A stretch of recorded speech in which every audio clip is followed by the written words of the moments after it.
ایک تیسری نسبت ہے جو اس سے بھی زیادہ مضبوط ہے، اس کو کہتے ہیں نسبت اصلاحی۔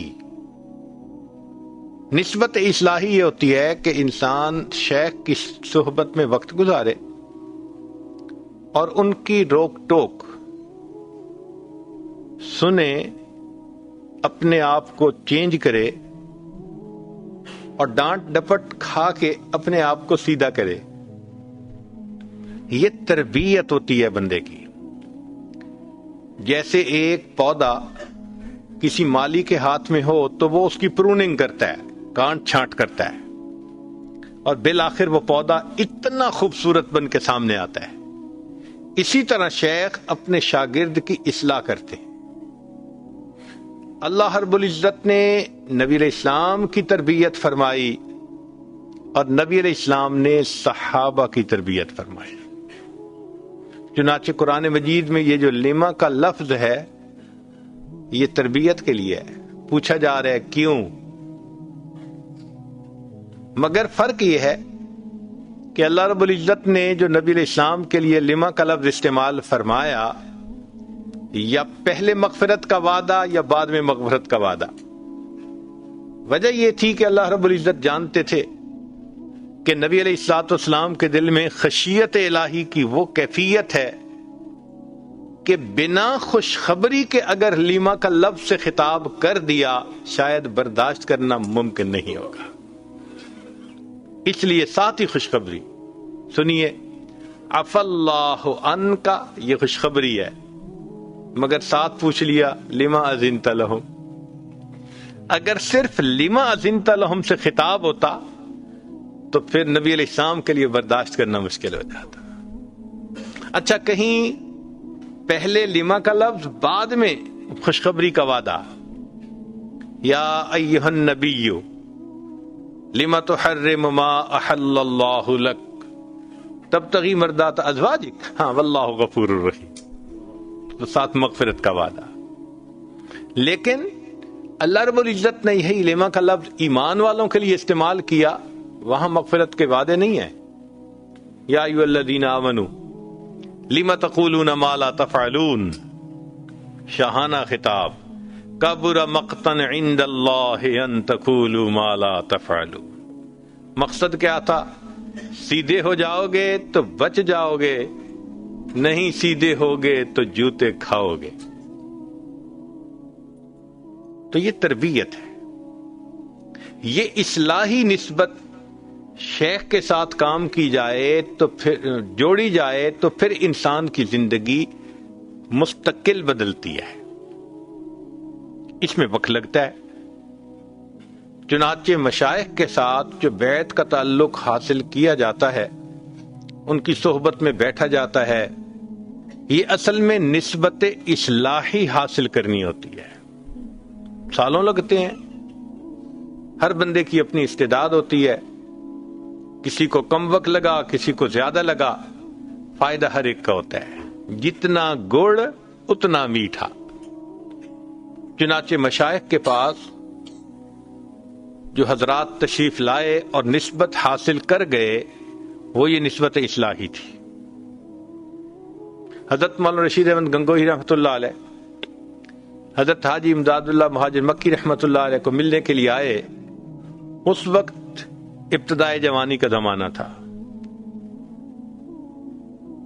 خیال تھا کہ بس چھٹی کا دن ہے، جائیں گے حضرت سے ملیں گے واپس آ جائیں گے، چونکہ سبق پڑھانا ہے۔ ملے، واپس آنے کی بات کی تو حضرت نے فرمایا کہ رشید احمد کچھ وقت ہمارے ساتھ بھی گزارو۔ حضرت میں سبق پڑھانے والا استاد ہوں، تعلیم و تعلم میرا کام ہے، اگر میں واپس نہیں جاؤں گا تو بچوں کے سبق کا ناغہ ہو جائے گا۔ لیکن محسوس یہ کیا کہ حضرت چاہتے ہیں کہ ساتھ رہیں، تو دل میں خیال آیا کہ ساری زندگی پڑھنے کا کام ہی تو کرنا ہے، کیوں نہ میں کسی اور دوست کو پیغام بھیج دوں کہ کچھ دنوں وہ میرے سبق پڑھا دیں، میں آ جاؤں گا۔ چنانچہ کہا کہ اچھا حضرت، میں آج کی رات ٹھہر جاتا ہوں، مگر آپ کے ہاں تو خانقاہ میں لوگ رات کو عبادت کرتے ہیں، جاگتے ہیں، میں ساری رات جاگوں گا تو صبح کیسے سفر کروں گا یا کیسے پڑھاؤں گا؟ پر میں نے آپ کو کوئی نہیں جگائے گا، ٹھیک ہے میں صبح چلا جاؤں گا۔ جب یہ کہا کہ صبح چلا جاؤں گا تو حاجی صاحب نے اپنے خادم کو کہا کہ میاں رشید احمد کی چارپائی ہمارے چارپائی کے قریب بچھا دینا۔ فرماتے ہیں کہ جب تہجد کا وقت آیا تو میری آنکھ کھلی، میں نے بھی تہجد پڑھی، پھر میں ذکر کرنے بیٹھ گیا۔ فجر کے وقت حضرت حاجی صاحب نے پوچھا، میاں رشید احمد، وہ جو میرے ساتھ فلاں بندہ کوئی بیٹھا ہوا گفتگو کر رہا تھا، ذکر کر رہا تھا، وہ کون تھا؟ تو کہا حضرت وہ میں ہی تو تھا۔ تو حضرت نے فرمایا کہ میاں رشید احمد جب ذکر کرنا ہی ہے تو سیکھ کے ذکر کر لو۔ اب یہ ایسی بات تھی کہ جس نے لاجواب کر دیا، اچھا حضرت سکھا دیجئے۔ حضرت نے بیعت فرما لیا، سکھا دیا۔ بس ذکر سیکھتے ہی کیفیت بدل گئی۔ دل نے کہا کہ اب چونکہ شیخ چاہتے بھی ہیں میں 1 مہینہ رک جاتا ہوں۔ پھر 1 مہینہ وہاں رکے۔ اس 1 مہینے میں ان کے اندر نسبت منتقل ہوئی، مگر مشائخ جب اصلاح کرتے ہیں تو پھر امتحان بھی لیتے ہیں، اصلاح ہوئی یا نہیں۔ حضرت حاجی صاحب نے امتحان عجیب لیا۔ ایک جگہ دعوت تھی اور ایک اور بزرگ بھی تشریف لائے ہوئے تھے، غالباً حضرت مولانا فضل الرحمان گنج مراد آبادی رحمۃ اللہ علیہ تھے۔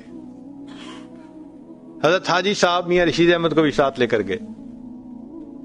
جب گئے تو دسترخوان بچھا، خوب کھانے پکے ہوئے تھے۔ ایک پلیٹ میں دال ڈال دی، 2 چپاتی۔ میاں رشید احمد یہ دسترخوان کے کونے پہ بیٹھ کے کھا لیں۔ آرام سے بیٹھ کے کھانے لگ گئے۔ ہم جیسا ہوتا تو شاید بیعت کا تعلق ہی توڑ بیٹھتا کہ ہمارے حضرت صاحب کو تو انصاف کا پتہ ہی نہیں ہے، مساوات کا پتہ ہی نہیں ہے۔ مگر وہ علماء تھے، وہ جانتے تھے کہ فعل الحکیم لا یخلو عن الحکمہ، دانا کا کام دانائی سے خالی نہیں ہوتا۔ اب حاجی صاحب خود تو ماشاءاللہ مرغے چرغے، ادھر دال سے روٹی کھائی جا رہی ہے۔ درمیان میں حضرت حاجی صاحب نے اچانک ایک سوال کیا اور کہا، میاں رشید احمد جی تو چاہتا تھا کہ تجھے جوتوں میں بٹھا دیتا، جی تو چاہتا تھا کہ تجھے جوتوں میں بٹھا دیتا، پھر میں نے تمہیں دسترخوان کے کونے پہ بٹھا دیا۔ بس یہ کہہ کے تو میاں رشید احمد فرماتے انہوں نے آگے سے بہت ہی مسکرا کے کہا کہ حضرت میں تو جوتوں میں بیٹھنے کے قابل نہیں تھا، یہ تو آپ کا احسان کہ آپ نے مجھے دسترخوان کے کونے۔ اب حاجی صاحب نے چہرہ دیکھا کہ نفس اندر سے بھڑکا یا نہیں۔ جب عاجزی والا جواب سنا تو فرمایا الحمدللہ، اب نفس مر چکا، اب طبیعت میں عاجزی آ گئی۔ تو حاجی صاحب نے اس کے بعد نسبت کی بشارت عطا فرما دی۔